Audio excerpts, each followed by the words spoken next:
Hi, Ms. Barbie, we're ready now. We've got enough members to start. Okay. Okay, thanks. Bye.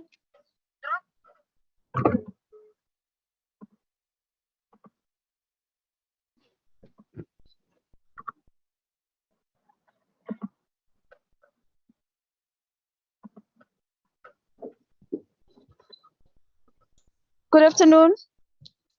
Am I audible? Hello, can you hear me? Yes, we can hear you. Oh, okay. Well, good afternoon, honorable members, and welcome to our first portfolio committee meeting. We looking forward for a productive and effective year, even if we're working under difficult situations. And we would want to also welcome Member Mem Chawa and her entourage, and thank them for the continuous support that they have given to this committee. We're also looking forward to a good, healthy working relationship with them. As we conduct our oversight, we would depend on Parliament to give support to political parties, big or small. We depend on Parliament to allocate resources and make sure that we don't drop the ball on the Parliament on conducting oversight to the executive. Members, I don't want to take much of your time, but to allow the Acting Secretary of Parliament to take us through the first item, which is briefing by the, that won't be them. That would be the Auditor-General. I'm not sure who is there, who's present from the Auditor-General's office to take us through the report. Then after that, the Acting Secretary will then take us through the briefing of the Parliament on the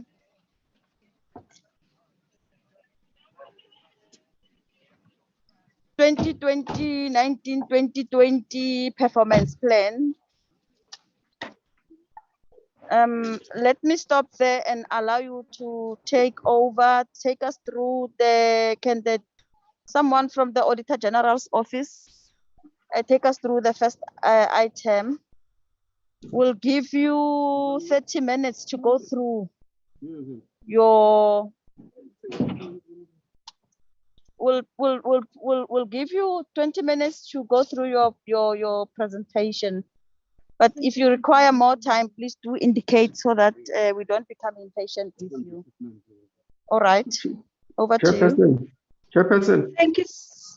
Chairperson. Yes, ma'am. All right, can we start with the issue of apologies first before the presentation so that they can be recorded?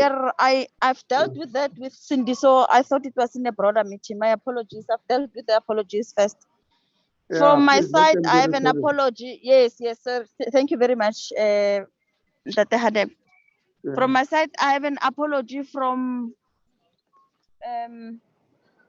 member, yes, Dikeledi, due to family responsibilities. Oh, Lisoma as well. Maya, she's in the flight now. Okay. Yeah. That's all I have from my side. Cindy, are there any?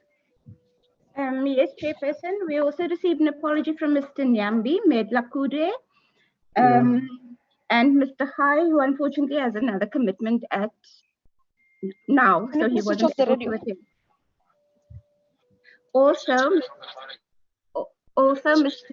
Singh will arrive about 15 minutes later. I think somebody. Yeah.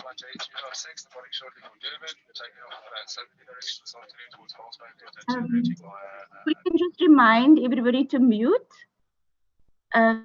Yes, so we've got, and Mr. Singh will arrive a little bit late. Okay. Well, those are the apologies. Do we have any member who would wish to put an apology before we can officially start with the meeting? Members? What's the background noise?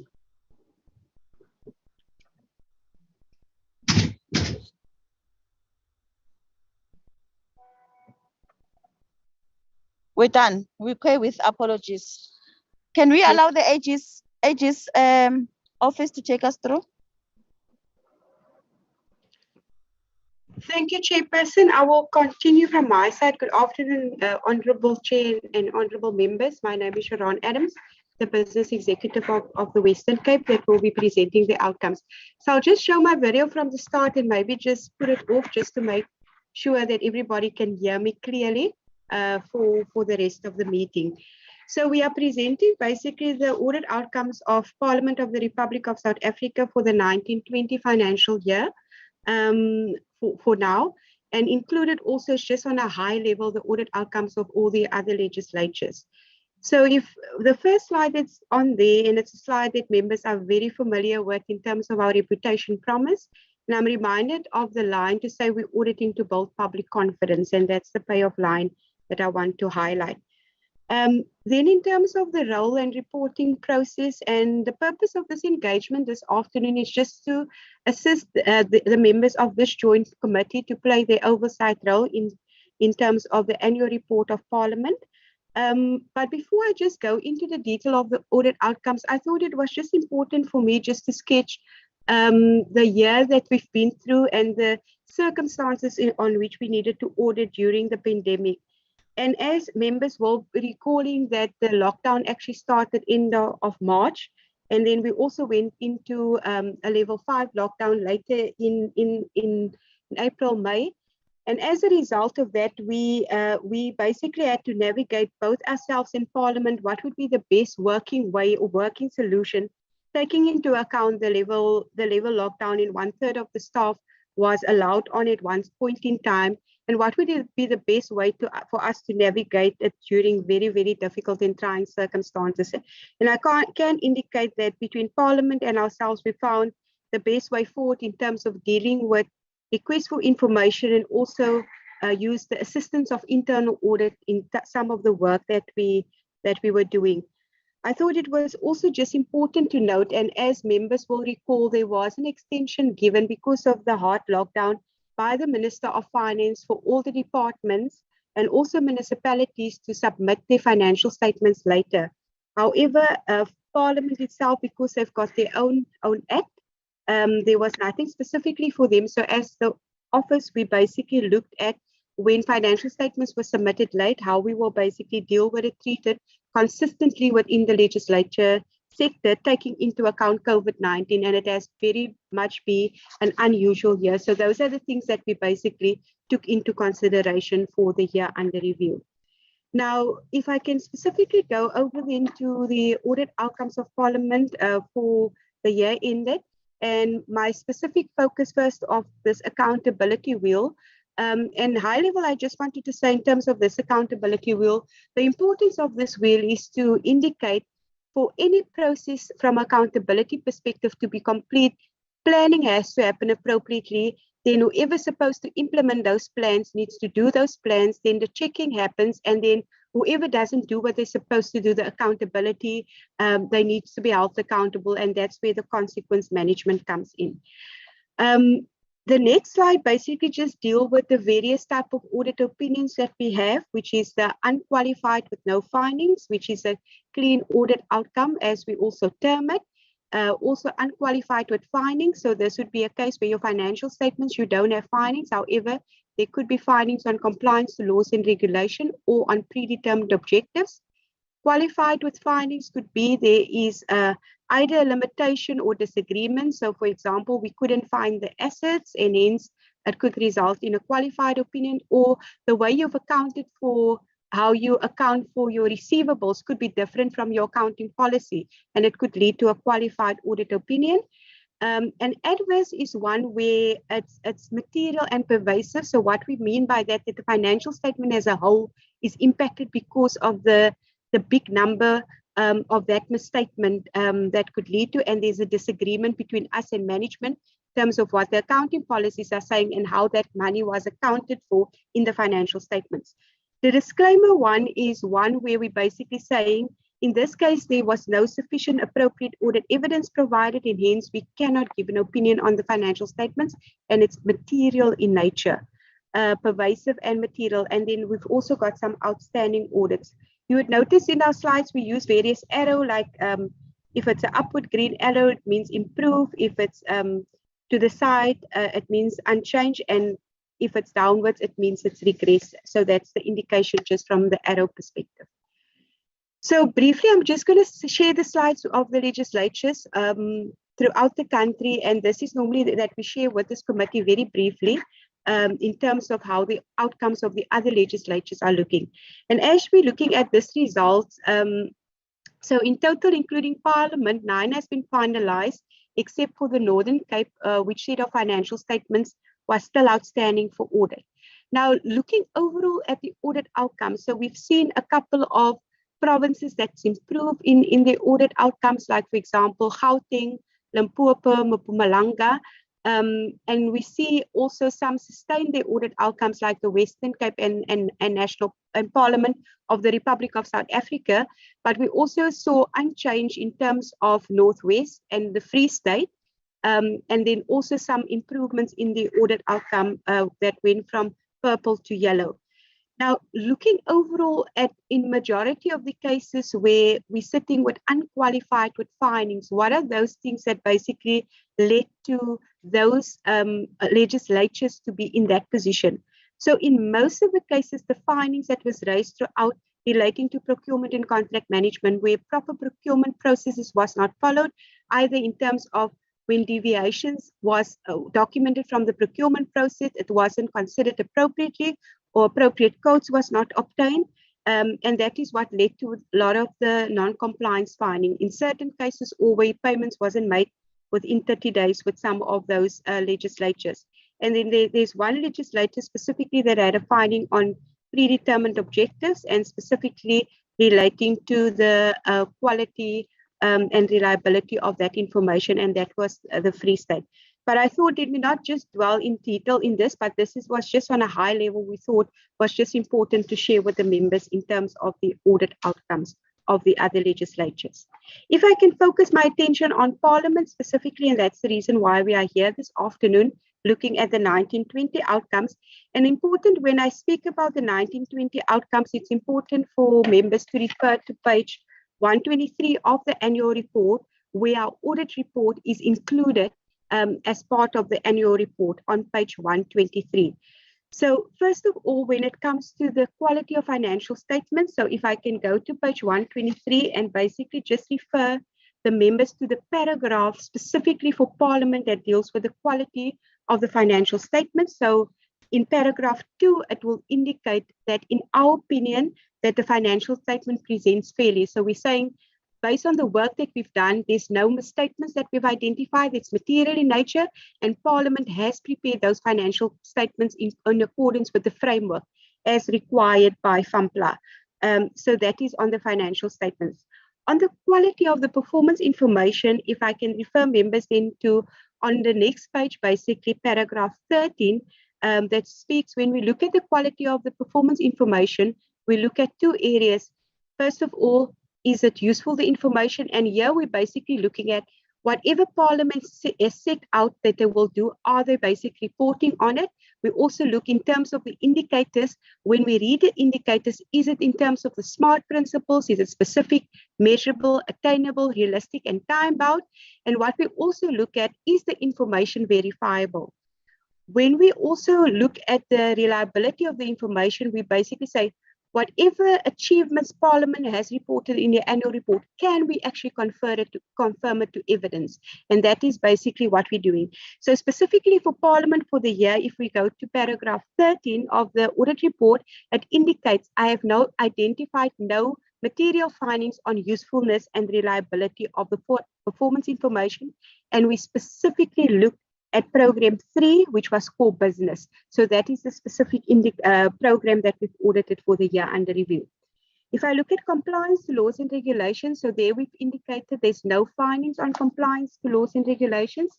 And I can refer the members, the honorable members, to in this audit report, paragraph 17, where it deals with the part on compliance to laws and regulations. And once again, there we've indicated there was no material findings that we've found relating to compliance to laws and regulations.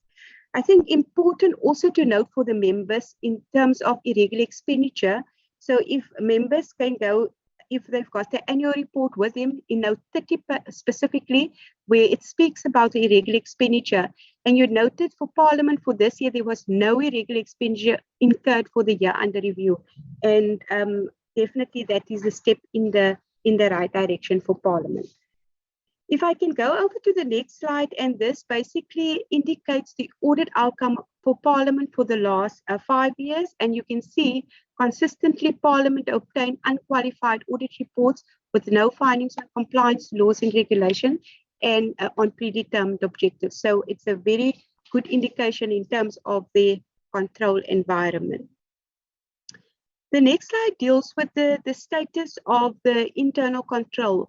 And what we basically look at here is when there's any findings that's raised in the management report, and Parliament don't have any findings in the audit report currently, we would basically look at what are those controls that failed for these findings to occur.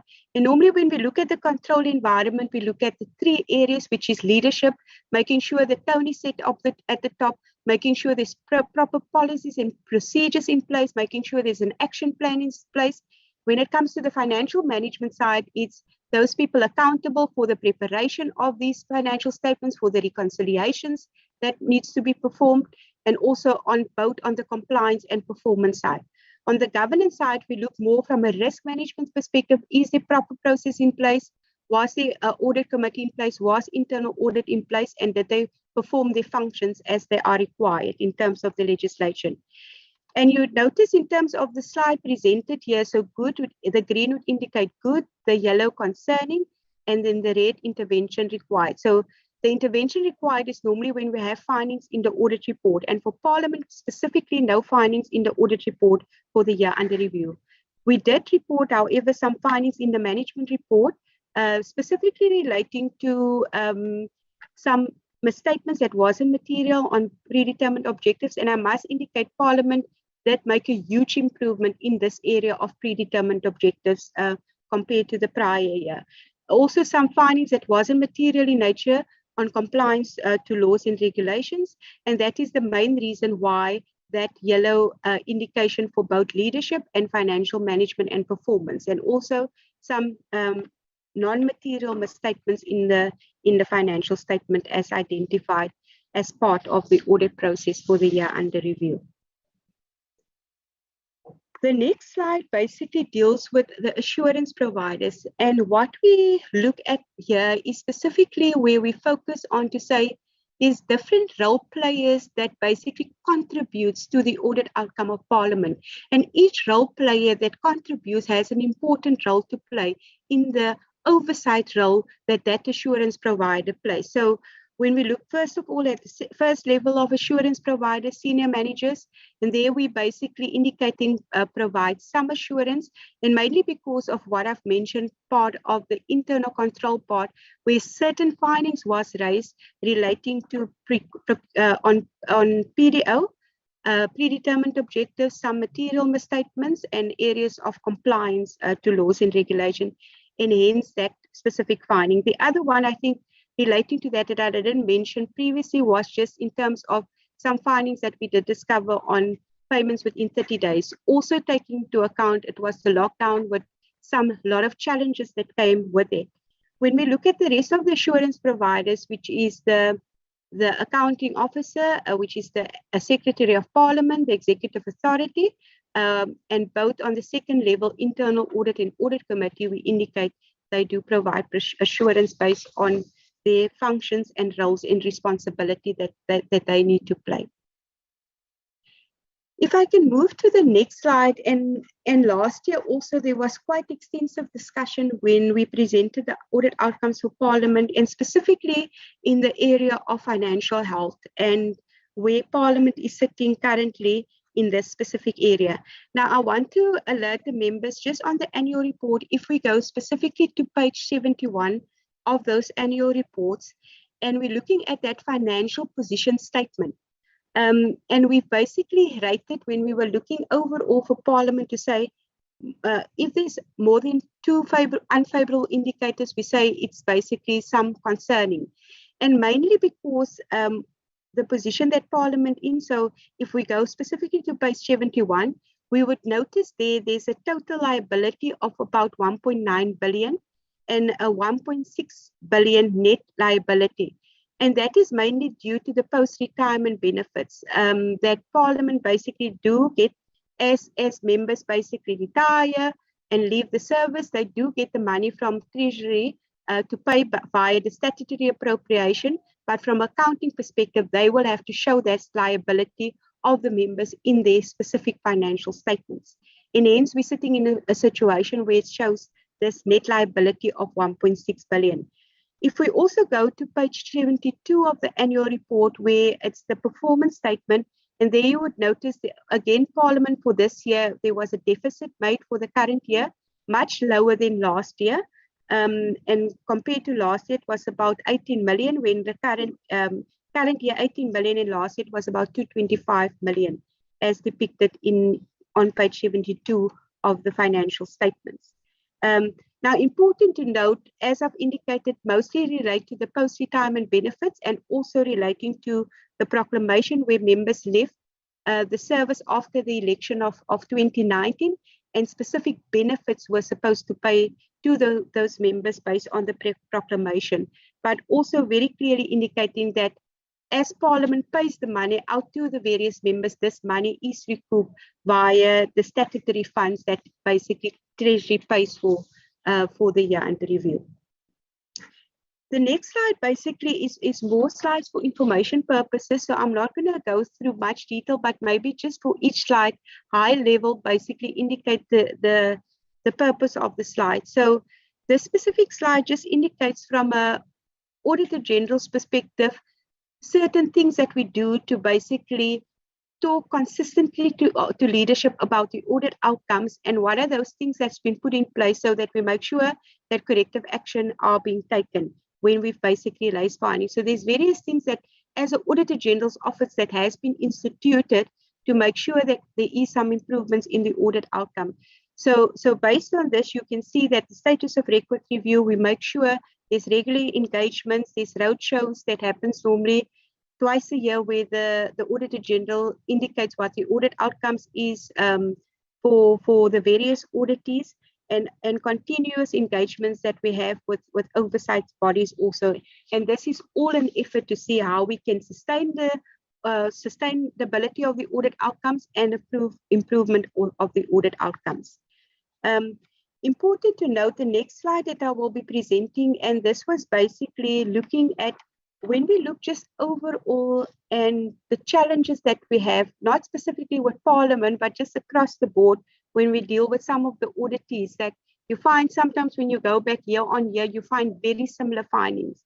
And as a result of that, the office has come up with a preventative control guide that is a very useful guide for accounting officers, even for oversight bodies to look at it.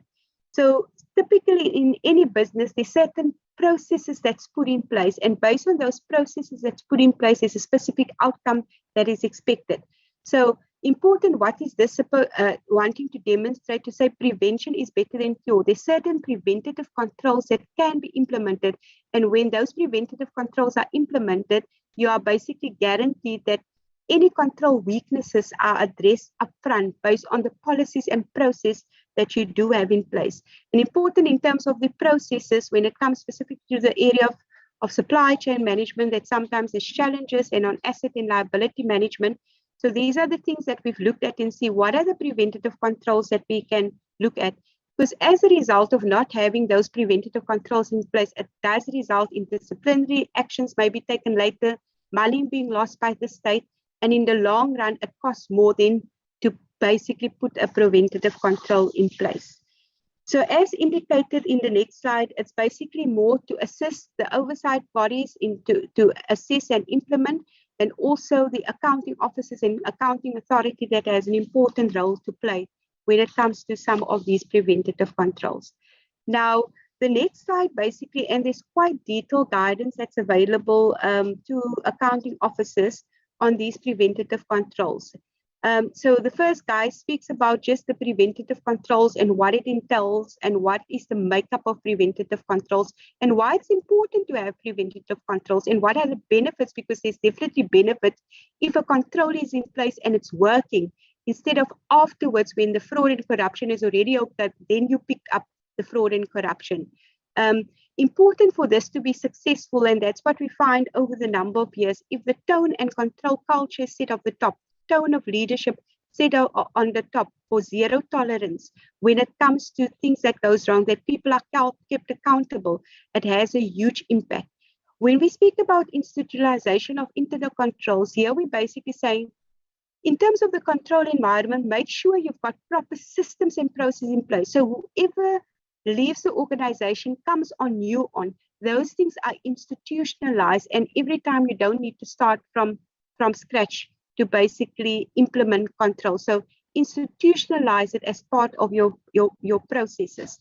Then in terms of some of the specific areas that we've looked at in terms of procurement and contract management, because this is an area on a yearly basis that as the Auditor-General we report on, so clear guides on what are those things you can put in place. The same with the preparation of the financial statements, and also an asset management guide that can assist the accounting officers. So in a nutshell, it's quite important in terms of having these controls in place that has huge implications for cost saving in the future, and making sure that if these things are in place, it makes sure that's proper control, then it also assists with the oversight process that happens. So from that perspective, this information is available for implementation of the accounting office and accounting authority. And I think that enables also from an oversight perspective, if those controls are in place, it also makes the oversight processes much, much easier. So Chair, through you, that is basically the end of my presentation. So we are ready for any questions from the members. Thank you. Thank you very much for the presentation. I think the presentation was more of empowering us and giving us the feedback on how the institution has performed. But I will still allow for clarity-seeking questions because if there are any specific questions on the actual performance of the institution, I would propose that we spare those questions for the relevant presentation, and maybe just accept this presentation as a straightforward presentation that has contributed towards us asking smart questions. I'm not sure. Are there any questions? Okay. I have Muletsani and Singh. Thank you very much. Thank you, Chairperson. Let me start first by welcoming the presentation and also acknowledge or appreciate the consistency of clean audit of the Parliament. My clarity is on the issue on the slide 10, where it says that under the financial and performance management, according to the indication, it shows that there is a bit of a challenge there. Now, I just wanted to find out of whether there is any recommendations that has been done to the Parliament in order to improve or maybe to correct that challenge. Thank you very much.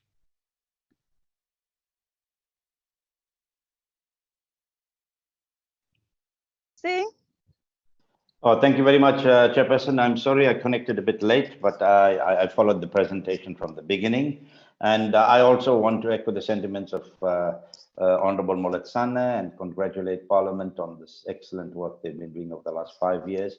To see a lot of greens is very, very good. But my question also, just to amplify what Honorable Moletsane has said, you know, when you raise the bar, we don't expect any blemishes and dots. And because Parliament has raised the bar so high, and when you look at financial and performance management, I would say that at least 70% is concerning, a little bit is in green. So I think Honorable Moletsane has asked the right question: what remedial measures will be taken, and what is the nature of some of these findings that cause concern for the Office of the Auditor-General in that regard, or in regard to financial and performance management? Thank you, Chair. Thank you. Mautwe and Hadebe. Yeah, thank you very much, Chair, and good afternoon to the members. Let me also welcome the presentation by the AG's office. Mine is on, the first one is on slide number 8, which talks about the snapshot of Parliament performance. We have 0 irregular expenditure that we achieved for this past financial year. Is there any wasteful and fruitless expenditure that was somehow recorded for this past financial year? That's the first question. The second one is on the preventative control guide. Seeing that they were only launched in September 2020, what is the roadmap then to get Parliament and legislatures to be trained and to be taken through? I think it's important. It's a very good initiative that AGSA came up with preventative control guides, which will obviously seek to achieve the greens all the time. So what is it that the AG's office has in terms of the roadmap to train not only Parliament, but even the legislatures? Thank you, Chair. That will be all from my side. Thank you, Hadebe. Thank you, Chairperson. Good afternoon, members and parliamentary staff. I think that I will concur with my colleagues that this is good news indeed, that the Parliament has continuously performed well above the bar all these years. But the question which I have with the Auditor-General is that the people who are doing the books of Parliament, is it the same people or are they being rotated?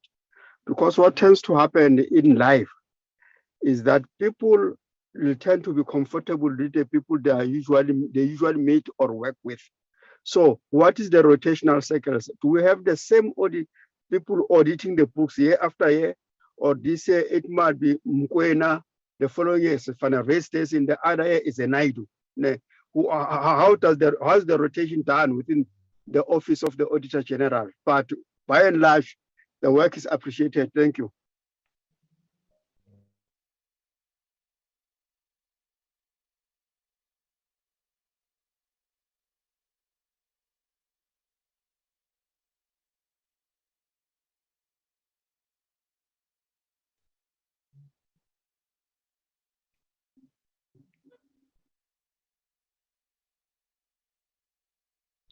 Chairperson, I think we. Yes, can you hear me now?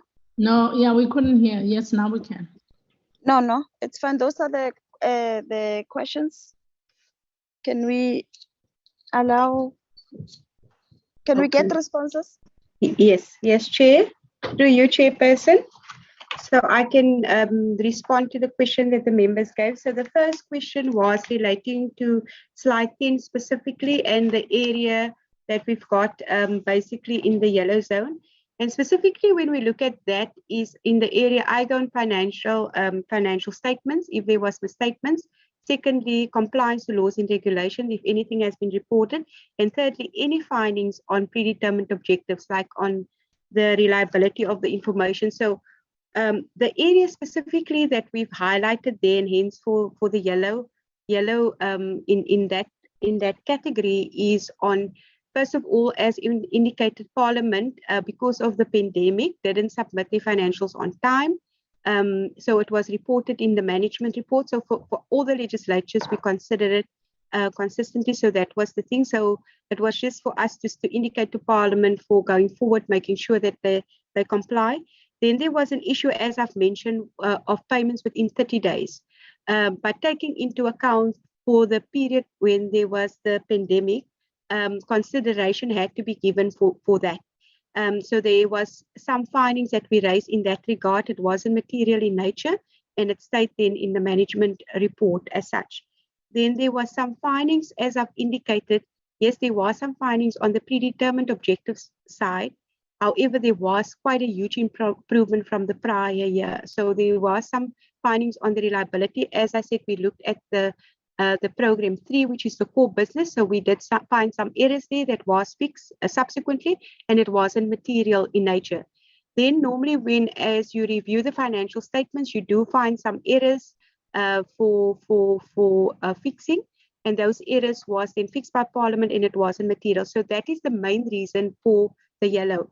So what we're basically just indicating to say, as part of your action plan, Parliament, please give attention to those, so that when we come back the next year, that those findings are addressed. Because if it's sometimes not addressed appropriately, it can escalate to the audit report. So that is that findings. I hope I responded to the question. Then the next question that the member basically had was specifically on the irregular expenditure, and asking if there is fruitless and wasteful expenditure.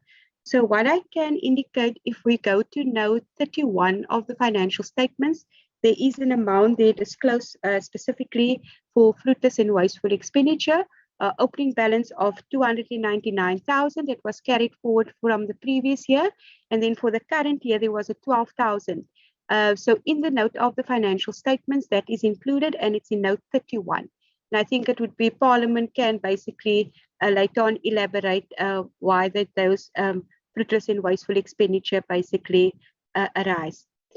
Then the next one, in terms of the preventative controls and the role that we as the AG will play, making sure that we roll it out to everybody. So we've already started the process last year, where there was a few webinars that was held relating to the rollout of these preventative controls.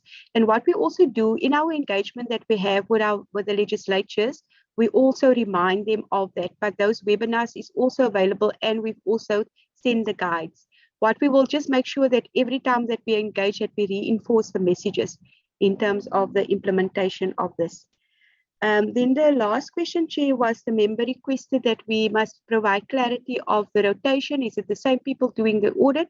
So as the AGSA, we do have a rotation policy. So normally between every 3 to 5 years, we do rotate teams, so that we make sure from an ethical perspective, the rotation does happen, so that the familiar trait and objectivity trait is not impaired. What I can also indicate, as part of the process of the AG, there's various level of review, and we also subject our files to quality control review, where an independent person look at the file to see that the team come to the appropriate conclusion. And this audit is also signed off at the corporate executive level. So I can assure you that we do a rotation within the teams every 5 years, and normally within the team, because we're basically an institution that also trains people. We find that every 3rd year we've got new trainees that come, or every year we've got new trainees that come in. So on a consistent basis, there's new members that's normally added to the team.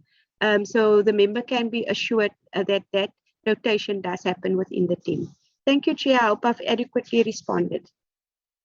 Thank you very much, members. I hope that was sufficient enough. Let's not keep the AG's office, and let's get to the real business of the portfolio committee. Ma'am Jawa, please take us through the presentation. Thank you, Chair. The next presentation is it's really an annual report onto which the audit was dependent. So it's work done already. So audited, and the results that members have received are what the AG was indicating. I do want to deal with, if you allow me, can we share the presentation? Whoever is sharing. I do want to deal with the reference to the 12,000 rands, which were fruitless expenditure. I can clear it right now. These are traffic offenses which were incurred in the year that was under review. And then of course, some of it is the interest on late payments of those invoices. And these traffic offenses would come from the various drivers that we have in Parliament. And for this current year, as you have received the AG's report, was 12,000 rands.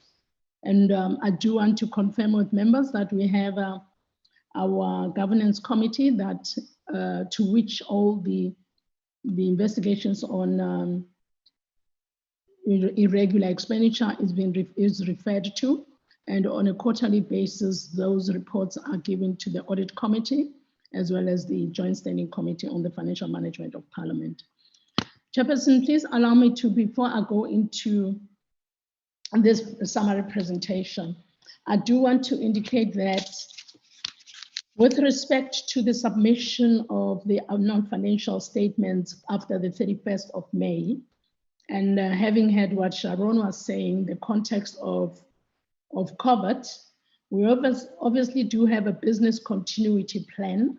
However, our business continuity plan is largely based on operations on Parliament and on the Parliament precinct. There was never a point where we envisaged any crisis such as Corona, which had to shut down the operations of the country and the world. To try and adjust that, our Act obviously does not have any flexibility around the submission of the reports, particularly the annual financial statements that we have to submit on the 31st of May.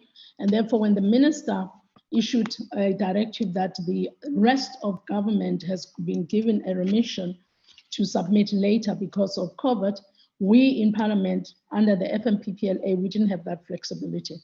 And indeed, we went into a discussion, activated sections of our Act to have a discussion with the AG so that our clean audit doesn't regress. How have we corrected it going forward? I think honorable members raised that. We have now gone to Chapter 9 of our FMPPLA and lifted regulation, a section under Section 65Q, and asked our legal colleagues to draft regulations that would then act as directives for when there is a crisis outside the business continuity plan. Because the business continuity plan, often you refer largely to the environment within which you're operating, and that you can move from one area to the other to reestablish your activities and start your work in like 8 hours. So with viruses like these, with crises like this, that didn't reflect in our BCP. So to date, we have now a draft reg, which we will give to the executive authority to sign. And then of course it has to go to both houses. So we have flexibility with respect to our Act that allows us to be flexible around the submission dates such as that. Hence, our status on the clean audit wasn't reversed. It wasn't deliberate, it was precisely because of the crisis here. Chairperson, please, and honorable members, allow me to just flag the highlights on our report. And the next slide just indicates the infograph. We have those graphics which indicate the work of Parliament, and here we're talking about the work of members. In that period, there were 17 bills that were passed, and section 139 interventions were 8, and we indicate that we had 977 committee meetings with 31 oversight visits. Obviously, the oversights were also impacted towards the end of the year, as by March, the whole Parliament had to shut down, and we had to find ways in which they would do effective oversight through your hybrids and your virtual platforms as we're doing now. This slide shows you just a synopsis of the key services provided by Parliament administration. I will not go through each one of those. I'm sure honorable members have actually read through it. The second one also is the slide that talks to the platforms that we use.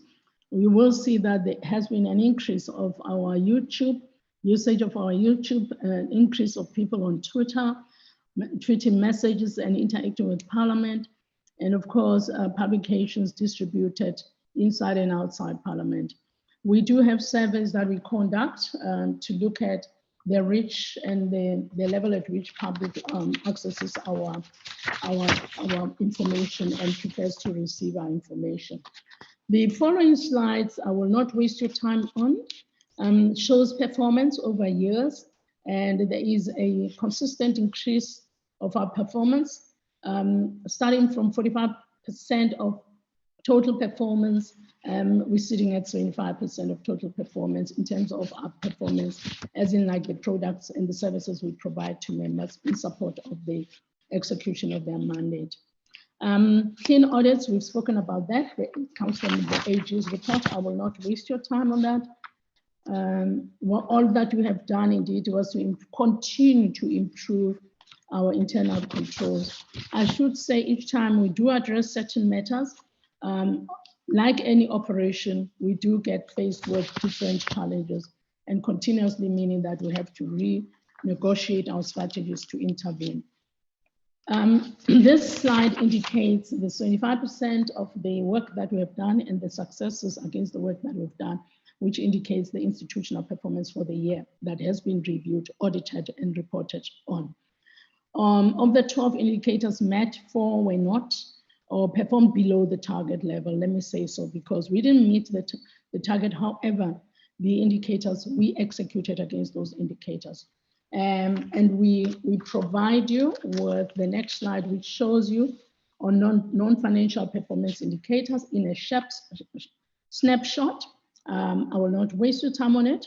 The red coloring shows that where we had put aside 8 days to produce a document, we were not able to produce a document. In the presentations that I present to the committee, I do say that beginning this year, we are going to try, we're moving away from bean counting, setting deadlines, that over and above setting deadlines, what we're going to do is try and see the quality of work that we produce in supporting members to exercise oversight. And our view is if we interface with the house chairs of both houses to say it is time now you provide us with feedback, either chairs of the committees provide us with feedback on how they are receiving the products that we're providing them. Yes, we know there will be variances. A member might say, I don't necessarily like this advice. However, it's going to be important to say to a member, what is it that you don't like? We are planning to have interfaces with the house chairs and with a view to actually have a meeting with the chairpersons of the committees. Because it's only through that dual feedback, shall I say, let me say feedback from yourselves, that the work of Parliament in terms of the administration can improve and we can identify any weaknesses that we have. I'm going to move on to the next slide. There is nothing that has changed. It indicates that we achieved that target. Okay, I've been asked to, I have put on my camera. I'm being asked because this is flighted. I need to put on my camera. My camera is on Parliament radio, Parliament television. I don't know what they do not see because I thought I put on my camera. Sorry about that, Chairperson. I got a note about that. The next slide indicates what I've already said, that the reason we have a red there, as we know that a performance assessment is a blunt instrument. It's either good or bad. There's no, when they do the assessment, they don't do the middle road of gray or yellow or whatever other color, orange. It's either green or red, green or red. So this red does not mean work was not done. What it does say is that where we set ourselves a particular target, we couldn't produce the set work within the right time, which this case was 7 days. And this is what I was saying, that we are moving away from just only counting days. Counting days and time is important because the work of Parliament is time-based. However, the quality will also assist going forward. Can I move on? On the Greens, I will not waste your time, honorable members. It is being confirmed by the AG.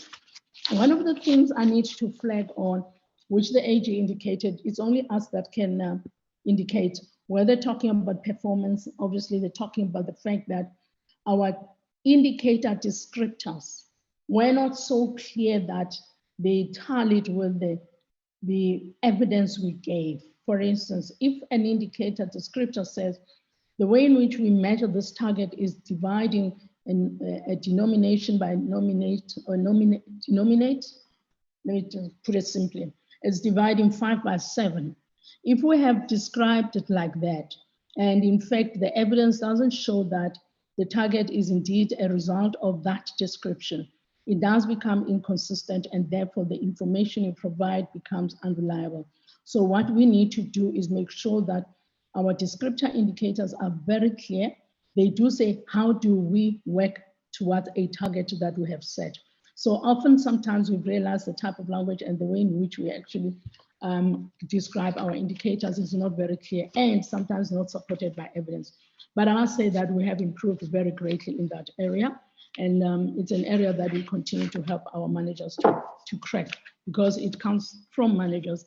And by the time it goes to the reporting forum, which is our colleagues who put together our reports, it sometimes is not clear. So these are areas that we need to clear when we submit our APP, when we define our target, when we set our target, and when we actually say how we're going to measure performance. And those measurements that are derived from the indicator descriptors must be very clear to everybody. So then we provide information of evidence that supports that we have done the work that we claim to have done, and the budget has gone to where it was allocated. The next slides, which I will not waste your time on, have got this one, which I did say that the were delays on the Hansard and the documentation thereof. Even if it was produced later on. And this bar graph indicates to members the service charter that is put together by core business to assess the work they do. It ranges from documentation, the Office of the Leader of Government Business, the work they do there, translations, interpretations, and we measure that, the output thereof in terms of the service charter. In light of this, we are able to identify where we have issues such as translations on time, interpretation on time, and the manager will then have to address this in the same manner that we are addressing the current issues that are emerging around interpretation. I'm going to move quickly. The following slides do not have any poor indicator. Of course, this one slide shows the increase, okay, I'm sorry, the increase of our performance over time. You will see on our members that our performance in 2015-2016 was sitting at 86%, and with currently now we're sitting at just about 94% of the service charter. But I want to be very clear also that we started tracking the service charter in 2017 very clearly. Hence, you will see that 2015 and 2016, we don't have any we don't have more bar graphs, we only have one. They would just been counting if one were to say. But what we're doing now, we've added a layer of assessing performance by looking at turnaround time, looking at least how we perform against particular targets. So we've improved in terms of how we outline our charter and how we weight our charter. So, so you'll see that over time, there has been an increase and improvement against any underperformance. Can we move on? I won't waste your time on this one. These are the annual surveys that we do all the time. And you will see that we have exceeded targets there. 1%, one may say it's Miagra, but it's actually a lot to perform at least a 1% increase above the target that you had set. So it is one of those achievements that we flag and we are quite happy about, at least today. The rest of the presentation, the next level, this just explains some client satisfaction outputs, and we exceeded performance by 4%, 4.35. And then of course we do explain exactly what are the issues that we have been able to improve on, overall ICT and performance there, procedural advice, cleaning and maintenance, and these are the categories that we measure when we look at the client satisfaction level. And this is often feedback that comes from members. Population decrease of minus 4%, and there we explain the reasons why, and we have actually given to the AG that here we did separate the way in which we compute our data. Instead of combining the extreme and the fairly well, we use those as individual categories. So we did not compute it in the same manner that we did before. And it doesn't mean the agent performance, it means we use the data differently.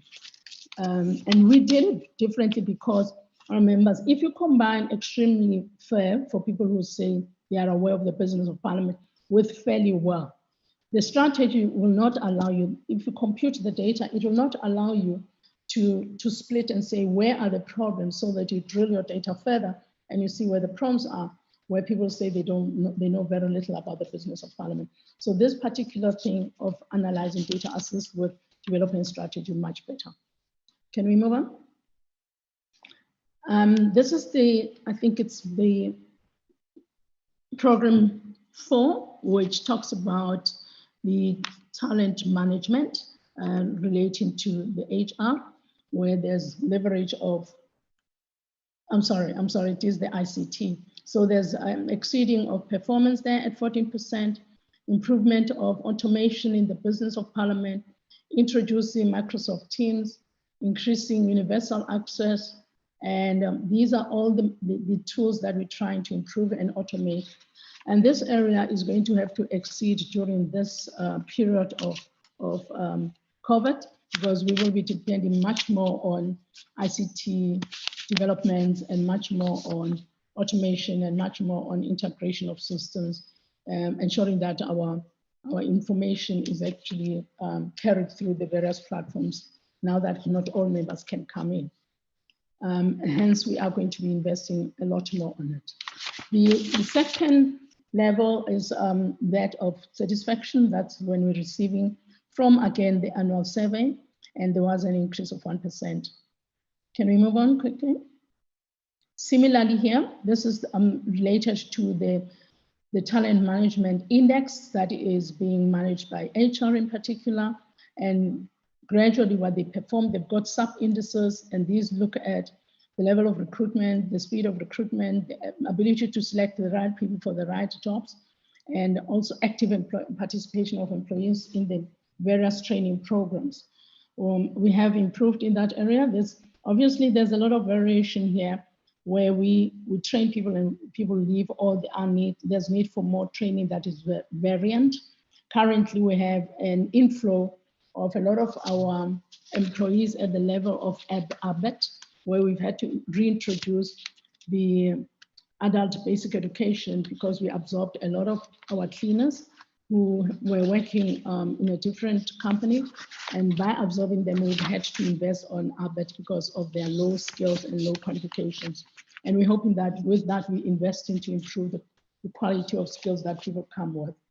This slide is just a summary, honorable members. I will not waste your time. It's a summary that indicates how far we've come with these surveys, and it breaks down the indicators as when we measure them. And then it gives you overall indication of what data says about what people feel about Parliament, about the business of Parliament, about access in Parliament, and of course, all the under program 4, there are all those indicators that constitute, if one way to put it, a service charter.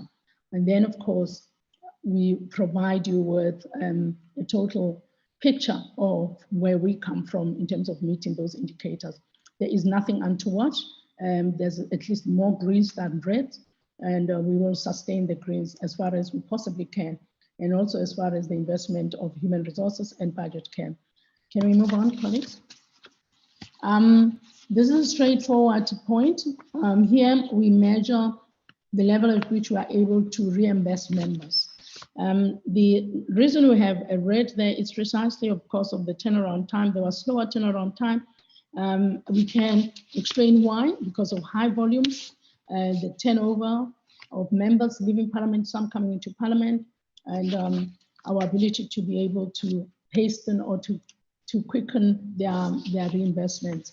It's really a transaction. And in the next APP, you will not see the associated services. It will be yes, it will be there sitting at the APP level, or shall I, no, at the operational level of that division. We won't necessarily be measuring it at the level of an institutional strategic objective. It will sit at an operational level. We will be looking at more advanced things such as integration of information, seamless services that go to members, and how happy are you with those seamless services, ranging from your pensions, your wellness, inclusive, of course, of the reimbursement, but we won't isolate this on its own. I think this will be the last thing about payments made in compliance with the policy. We have a policy that explains that we have to offer political party payments on a quarterly basis. These are transfers, and this is also one of the areas that we think is burdening our budget. This one, the PAMED one, as well as the loss of office gratuity. We think those three categories do distort our budget. Our budget is not 2.7 billion as a lot of people, as we see on the page. Our budget is far less than that. Hence, currently faced with a reduction that is unfair from National Treasury, but I'll save that for next week when we do the risk, because it comes in there very relevant. Chairperson, kindly allow me not to do the financial statement summary, primarily because the AG has covered it quite well, and the AG has actually indicated where there are vulnerabilities, that we sit with a liability of 1.6 billion, and that liability is as a result of PAMED, that we also sit with the responsibility of loss of office gratuity, wherein when people resign, some who would have been sworn as members of Parliament, the benefits come back to the Parliament budget, and it does get distorted. But this is an area where I know that this committee has received information, and we would like to expand a presentation next week that talks to these three areas, because this committee, this portfolio committee, is the one that has to assist us as administrators to really make sure that PAMED is removed from our budget, because I know the AG didn't say it as they always say to us, that we are a going liability, and if with that liability, if we were a company, we would actually be liquidated, because we have a debt in our books. And that PAMED, we carry former MPLs, former ministers, as well as former members of Parliament on medical aid. And it does, in fact, impact on our baseline budget. We've said it many a times. I must say, on a positive note, we have raised it, and Deputy Speaker, as the chairperson of PAMED board, is going to be putting a lot of effort to work with whoever and make sure that there must be a vehicle that is created for PAMED to be carried elsewhere, not in our budget. So, Chairperson, I asked that I shouldn't go through the financials because they were covered quite extensively by the Auditor-General, and they have been audited, and we have dealt with some of the points that were raised by members. If you allow me, this is the end of my presentation. Thank you so much.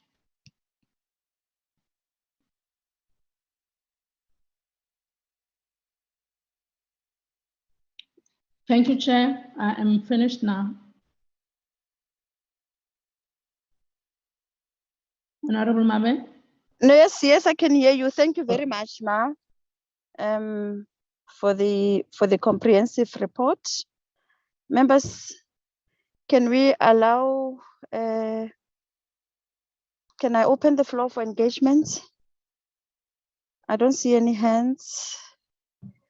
But let's just appreciate Mam Jawa for the leadership that you and your team have provided over the past years, that Parliament was able to retain clean audits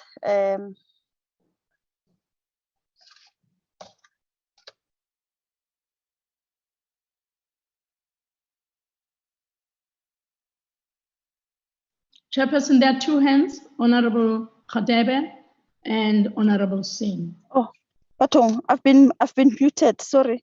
No, I was saying that there is no organization that can strive without getting their status of internal control properly. Now, once you get that right, everything else will fall into place. And I've seen that you've done quite very well on that aspect. So we are proud. So and we hope and wish that other departments can take from you in making sure, especially that they provide clean audits, they account for all the monies that they've been given, especially during COVID. You know, it would be very sad that we still have departments that will account for irregular expenditures and fruitless expenditures. So it will be very interesting, in fact, if we can get departments that still transgress on that. I have on my list Honorable Singh, Honorable Jekis Julius, and Honorable Khadebe. In that order, members.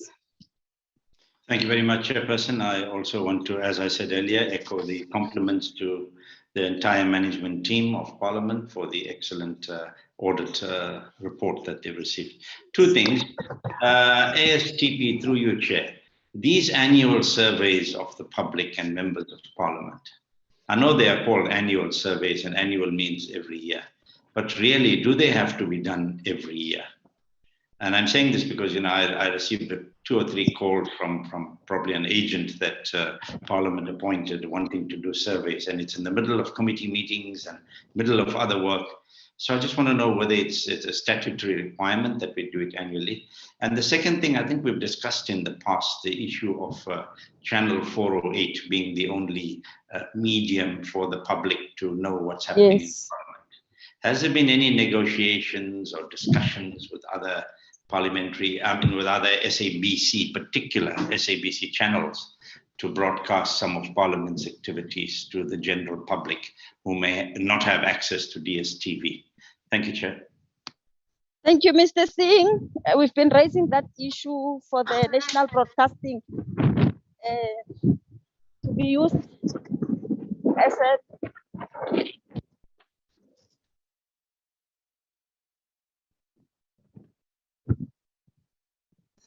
Stand still, Chairperson.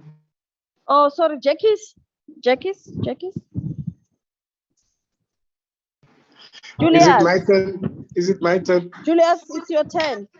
Oh, thank you, Chairperson. It's Jacques Julius.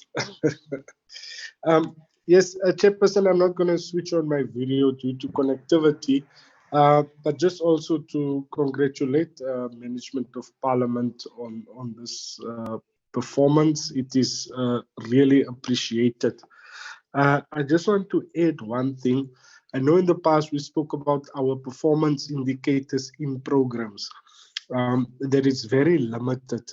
And I think for this year, I think we need to work on those performance indicators, you know, to make it more broad. Because if it's limited, it actually limits the opportunity for Parliament to grow its business and reach out to people.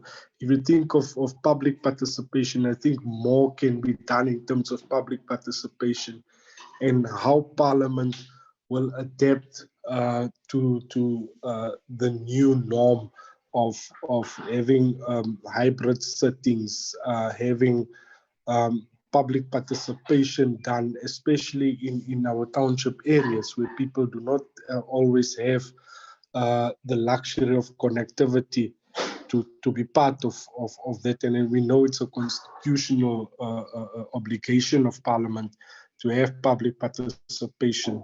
So if we can think about those things, you know, grow our performance indicators and programs so that we expand the boundaries of Parliament, because I think for years now we have the same performance indicators, we have the same programs. I'm not saying discard some programs, what I'm saying is add some performance indicators to programs so that we can really stretch ourselves and grow Parliament. Thank you. Thank you, Member Julius. Dr. Hadeb. All right, thank you, Chairperson. I think I'll concur with my colleagues that it is really happening that an institution like Parliament, where all the other institutions of government and SOEs are accounting to, has got almost perfect financial statements and almost perfect audit report, is a good example of what the other departments can do. So, but what is very important, Chair, I think that that issue of permit is really disturbing, because what happens, I think that the issue of permit will come as a form of compensation, which is supposed to be dealt with at the commission, which deals with the remuneration of Parliament. The issue of the exit of members of Parliament from Parliament is also the issue of the commission, which deals with the remuneration of Parliament. So what will the Parliament staff do or need on our side as the Joint Standing Committee of Finance to ensure that we improve the situation? Because as it stands, we're basically running a bankrupt institution. It means that it's not a going concern, to be honest. It's not a going concern, but I think that 10 years from now, when the history is written, it will be said that we're very, very irresponsible as the current parliamentarians. So what can we do to help them to ensure that this situation is reversed? And then with the engagement of the provincial legislatures, what is the status quo? What is the status quo with those engagements? And then on the issue of the 30-day payment notice, I think that we know that any country to thrive is going to depend upon the SMMEs. Now, if the SMMEs are not paid on time, really it means that we are tanking the economy of the country. Yes, we understand from what the 8 years said that the issue of COVID-19, what mitigating factors, because we have learned that. When we speak about the issue of public participation, the issue of translation is very critical. We're embarrassed this week. The House had to adjourn for almost 30 minutes because there were no interpreters. So what is the Parliament doing to ensure that these things are not happening? Because if the people cannot hear things firsthand on time, they lose interest in that. So what is it which they are putting in place to ensure that such occurrences do not happen again? Thank you, Chair. Again, congratulations to the team Parliament.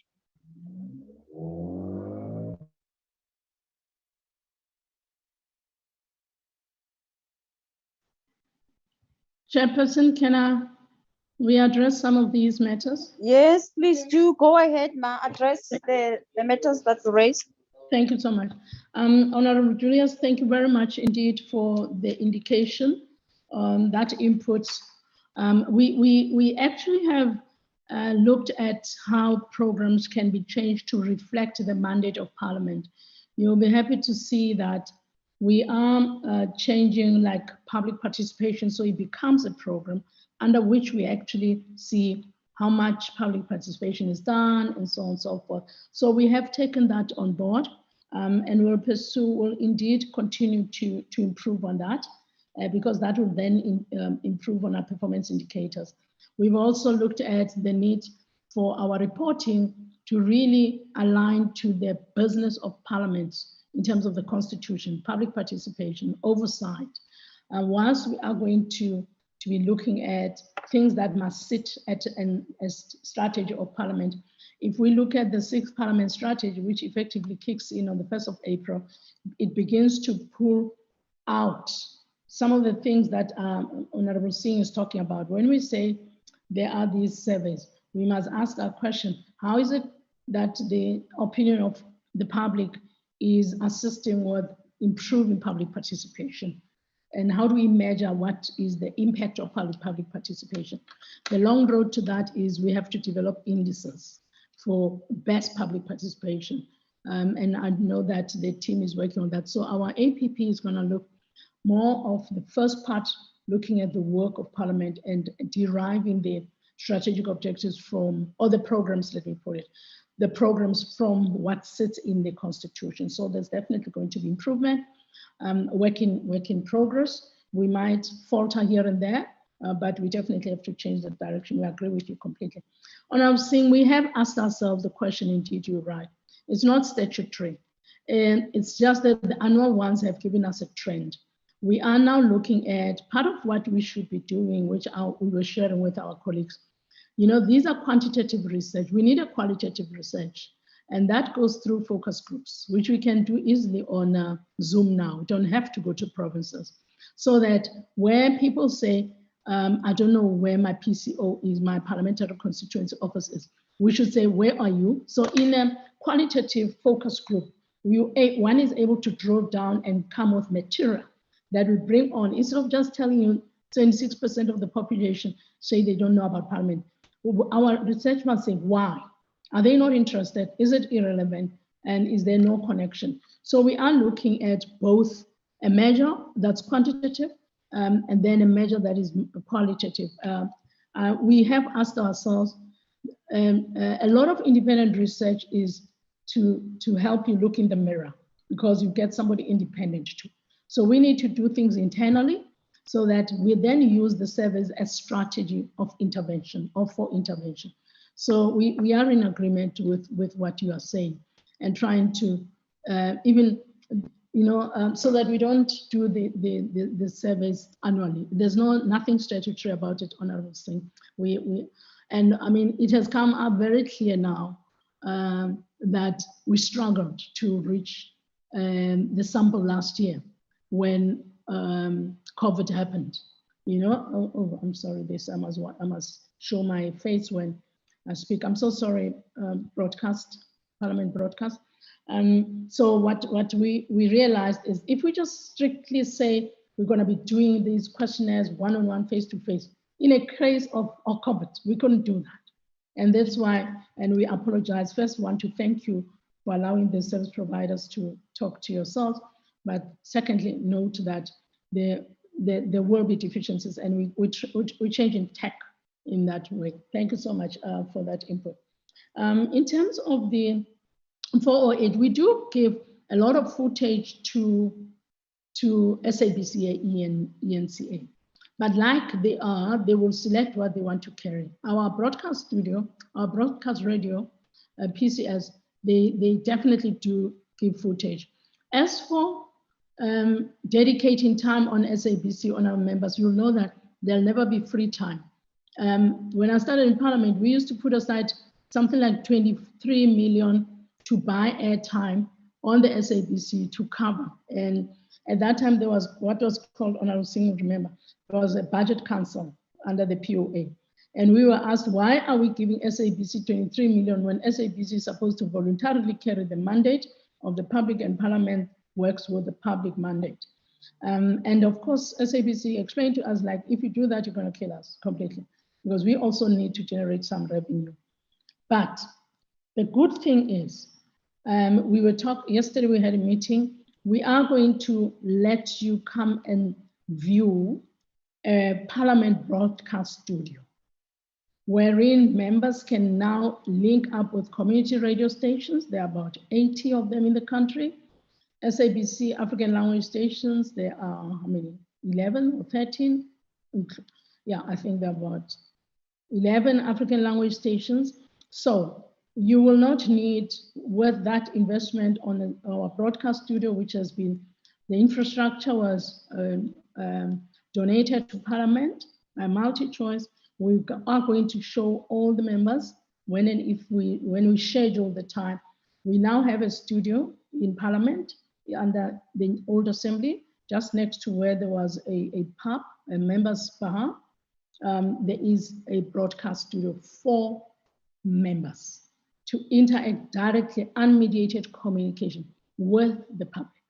And we're going to depend entirely on all of the members of both houses to fill up the schedules. We're establishing that Ms. Muncho is working on it, Mr. Malota is working on it, and we are going to be showing you how the broadcast studio, our studio, is going to assist Parliament to really occupy the space and communicate with the public, get Q&As. It's quite exciting. We are quite excited that we've had such a project. We just need to fill in a few things. You will see that the image has also changed on Parliament because we're connecting with that studio. With respect to Parliament, Honorable Khodebe, you are right. We are going to share with you next week because we'll be dealing with the risks that we are facing. The budget cuts are a risk, and they're a direct risk to the strategy of the 6th Parliament. They are quite, if you see vote 2 on the presentation of the minister, they have reduced our budget quite drastically, but I won't raise it now. We will discuss with it next week. I know that the Secretary to the National Assembly and the manager responsible for languages and interpretation and translation did indicate in the Chief Whips Forum and in the programs meeting that, at the NA1 of course, that we do have a burden of diseases in Parliament. We do have colleagues who have got comorbidities. And again, we wish to apologize for finally having had to, the presiding officer had to suspend the House so that we could find the interpreters. I do want to say we have had, actually for a while, an intervention. Here's our intervention. We are ensuring, because we have a critical staff that has got comorbidities, we are according to, in line with what Dr. Gabriel, who's responsible for this area, said, we are getting standby, shall I say, specialists who will actually be there for us when we need services like interpretation. Because even where there's no comorbidity, sometimes the work of the houses is getting very hectic. There's sometimes simultaneous sittings, there are many plenaries, and the only other way to pull in is to get in service providers that we pre-approve, that we position them. We're also looking at a whole range of other methodologies of ensuring that we address that eventuality not happening again. We were quite aware of it, and I think we must apologize for the embarrassment it created.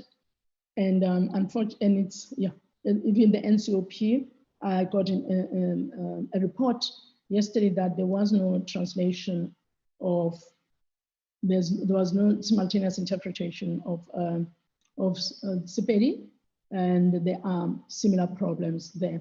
But I'm certain the manager there is preoccupied with addressing it and looking at alternatives, looking at the best default positions, or shall I say alternatives to address that we never get that gap happening again.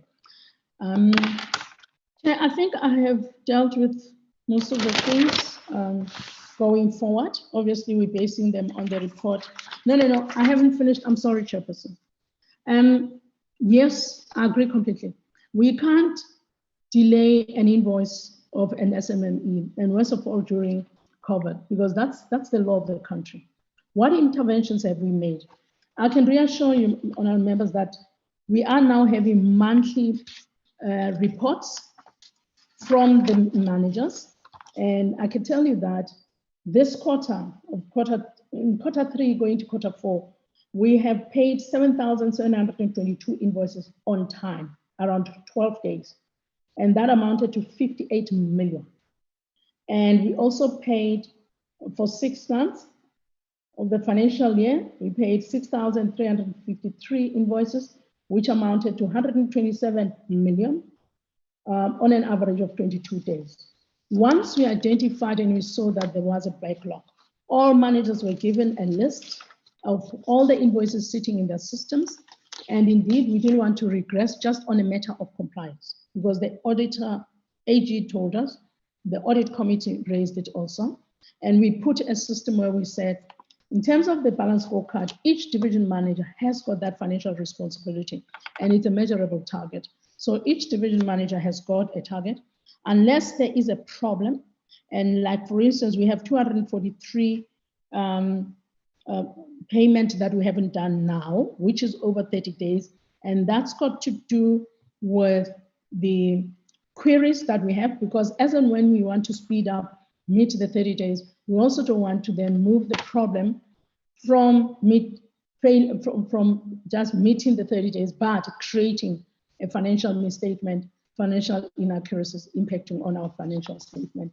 But I can say that we really have pushed these payments, and we're now turning around at least 12 days, maximum 22 days. So division managers have taken responsibility and they're doing it. On a monthly basis, the FMO office provides me with a report, like they've done, on all the outstanding payments and what to do with them and who is responsible. So there is consequence management. Thank you very much, Chairperson.